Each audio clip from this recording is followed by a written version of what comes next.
আমার ছোট বোনের আইবুড়ো ভাত। আইবুড়ো ভাতও যে কতটা গ্র্যান্ডভাবে করা যায় সেইটাই শেয়ার করব আজকের ব্লগে। কেমন আছেন সবাই? আশা করছি সবাই অনেক ভালো আছেন। অলরেডি আপনারা দেখেছেন আমি এই আইবুড়ো ভাতের ছোট ছোট অনেকগুলো ক্লিপ আপনাদের সাথে শেয়ার করেছি। কিভাবে পুরো স্টেজটা সাজানো হয়েছে সেটাও দেখে ফেলেছেন। কিন্তু এইটা করতে ঠিক কতটুকু কষ্ট হয়েছে সেইটার একটা গল্প বলি। আমি রান্নাবান্নায় ব্যস্ত ছিলাম আর আমার উনি পুরোটাই একা হাতে করেছে। সে খুব সকাল সকাল গিয়ে নিজে হাতে ফুলগুলো বেছে বেছে এনেছে। আমি তাকে বলে দিয়েছিলাম যে আমার ইচ্ছা স্টেজটা যেন একটু দেখতে সুন্দর হয়, একটু ইউনিক হয়। ঠিক সে আমার ইচ্ছে মতোই পুরো স্টেজটা করেছে। আইবুড়ো ভাতেরও যে স্টেজ হয় সেটা আমি সবসময় ইন্ডিয়ান বিভিন্ন ভিডিওসে দেখতাম, কিন্তু আমি যে সত্যি এটা সাকসেসফুলি করতে পারবো এটা আমি নিজেও কল্পনা করিনি। রান্নাবান্না করতে করতে অনেক দেরি হয়ে গিয়েছিল। আমার গেস্টরাও সবাই চলে এসেছিল। আমার গেস্টরা এতটা বেশি হেল্পফুল তা তো দেখতেই পারছেন। কথায় আছে না, ঢেকি স্বর্গে গেলেও ধান ভাঙে। আমার বৌদি, আমার বোন, ওরা হচ্ছে ঠিক এরকম। ওরা আমার বাসায় গেস্ট হিসেবে এসেছে ঠিকই, তো ওরা এসে একদম কাজে লেগে পড়েছে। বৌদি আমাকে বারবার বলছিল সব কিছু হয়ে গেছে কিনা, সে কিছু করবে কিনা, কোনো রান্নাবান্না বাকি আছে কিনা। কিন্তু আমি আসলে যেহেতু গতকাল রাতে থেকেই শুরু করেছিলাম, তাই আসলে আমার খুব একটা ঝামেলা হয়নি। আমি যে আইটেমগুলো ভালো পারি আর আমার হাতের যে রান্নাগুলো আমার ছোটো বোন পছন্দ করে আমি সেগুলোই করেছিলাম। আমার হাতের ভর্তাটা সবাই পছন্দ করে, তাই আমি কিন্তু আইবুড়ো ভাতে ভর্তার আয়োজনও করেছিলাম। আমার বোনরা আমরা সবাই মিলে প্ল্যান করেছিলাম পুষ্পির আইবুড়ো ভাতে আমরা সবাই মিলে কমলা কালারের কিছু পরবো। ঠিক প্ল্যান অনুযায়ী আমরা সবাই কমলা রঙের শাড়ি পরেছিলাম। যার যেটা ছিল সেই অনুযায়ী পরা হয়েছিল, কিন্তু অনেকেরটা আবার মিলেও গিয়েছিল। কিন্তু ভালো লাগছিল সবাই একরকম শাড়ি পরাতে।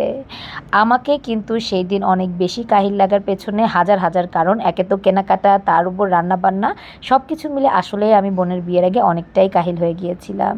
আর শীতও ছিল অনেক বেশি, তাই নিজেকে একটু সময় দেওয়ার সময়ও পাচ্ছিলাম না। কিন্তু আমার বোনরা এসে এই পুরো ডেকোরেশনের কাজটা করে অনেকটাই সহজ করে দিয়েছিল। আমি সব ওয়ান টাইম প্লেটে সাজিয়েছিলাম। আমার ইচ্ছেই ছিল যে আমি প্রায় 40টার মতো আইটেম করব। আসলে ইচ্ছে ছিল 50টা আইটেম করার, কিন্তু পারিনি করতে, কারণ সময়ও হয়নি। আর আসলে আইটেম খুঁজে পাচ্ছিলাম না যে কি করব। তারপরেও যতটুকু পেরেছি আমি করেছি। এরপর ফাইনাল ডেকোরেশনটা কিন্তু আমার বৌদি আর আমার বোন মিলে শেষ দিয়েছে। আমার ওনার সেদিন অফিস ছিল, তারপরেও যথাসাধ্য চেষ্টা করেছে এই প্রোগ্রামটা পুরোপুরি শেষ করে যাওয়ার। আমিও খুব ট্রাই করছিলাম যেন সে থাকা অবস্থায় পুরো প্রোগ্রামটা শুরু করতে পারি। এইদিকে আমার বোনের সিঙ্গেল সেই দিন কোনো ছবিই তোলা হয়নি।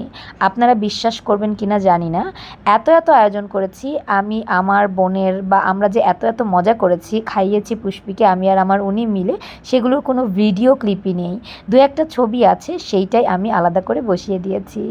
আমার বোনরা কিন্তু সেই দিন অনেক মজা করে ছবি টবি তুলেছে। আমি যখন এডিট করছিলাম আর বকতেছিলাম ওদের যে আমি একা একটা ছবি তোলার সুযোগ পাইনি, তারপরেও ভালো লাগছিল যে সবাই মিলে একসাথে অনেক সুন্দর সুন্দর ছবি তুলেছি। একা তোলা হয়নি তাতে কী হয়েছে, সবাই মিলে তো তুলতে পেরেছি। আমার উনি কিন্তু পুরোপুরি রেডি হয়ে গেছে, সে জাস্ট প্রোগ্রামটা শেষ করে অফিসে ছুটবে। এই দেখেন এইখানেও জাস্ট ছবিই তোলা আছে, এখানকার শটগুলোও খুব একটা ভালো শট নেই, আসলে অনেক ক্লিপ আমি নিতে পারিনি। এই ক্লিপটা আমার উনি নিয়েছে, তাই আসলে অনেকটা পারফেক্ট লাগছিল। দেখেন সবাই মিলে ওকে হলুদ মাখাচ্ছিল, সব বাচ্চারা এত খুশি। আর আমাদের এই পুরো আনন্দের পেছনে কিন্তু আমার এই দাদা বৌদির অবদান অনেক বেশি। কেন সেটা আর আলাদা করে বলছি না, কারণ আসলে আমাদের ছোট ছোট শখগুলো এই দাদা বৌদির কারণেই অনেকটা পূর্ণ হয়। এই জন্য এদের কথা না বললে ব্যাপারটা কেমন হয়ে যাবে। দেখেন বৌদি কিন্তু পুষ্পির সাথে দুষ্টুমি করছিল, তার এই দুষ্টুমিগুলো সব ভিডিওতেই আপনারা দেখতে পাবেন। যেহেতু অনেক দেরি হয়ে গিয়েছিল তাই আসলে আমরা তাড়াহুড়ো করছিলাম। বৌদি তো ক্ষুধায় খেয়েই ফেললো।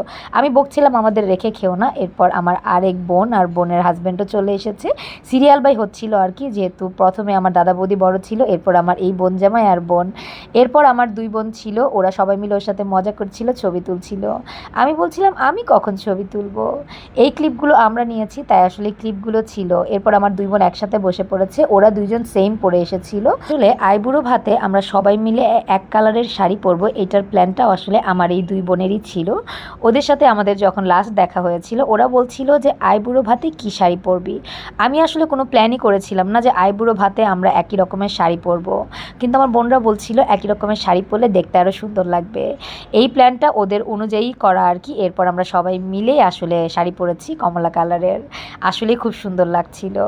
আমি আমাদের কিছু ছবি অ্যাড করে দিয়ে তো পরিশ্রমই করি না কেন, আমরা 3 বোন কিন্তু পুরো প্রোগ্রাম জুড়ে অনেক অনেক ছবি তুলেছি। শীঘ্রই সুন্দর সুন্দর ছবিগুলো আপলোড দিয়ে দিব।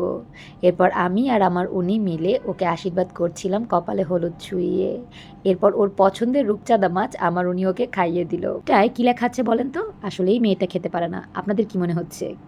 এরপর একদম শেষে আমরা সবাই মিলে একটা গ্রুপ ছবি তুলে নিলাম। এরপর একসাথে সবাই খেতে বসেছি, আলাদা আলাদা করে বসিনি, বলছিলাম যে সবাই মিলে একসাথে খেতে বসি তাহলে মজা হবে। সবাই একসাথে খেতে বসে অনেক অনেক মজা করেছি। কেমন লাগছে ভিডিওটা জানাবেন।